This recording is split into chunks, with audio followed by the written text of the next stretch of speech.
Айта алмай жүрмін бір сөзді мен саған.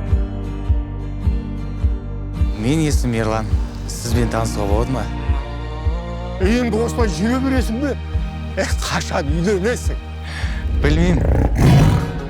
Тойға кетіп жатырмыз. Мына екі күнде қарап қойшы. Сәлеметсіз бе? Мына балалар болмаса, үйдің кілтін жоғалтып алар едім. Апай! Сіздің балаларыңыз ба? Иә, мен балам. Әйеліңіз бен балаларға өте жақсы тәрбие беріпсіздер. Әйелім жоқ негізі мен.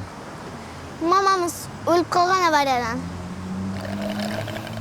Балаларын бересіңдер ма? Қыдырып қайдайын.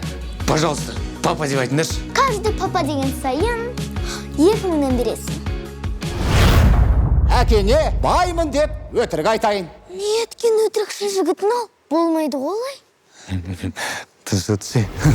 Ғашықпын, шын ғашықпын сол адамға. Мен болмасам болмайын, сол аман ба?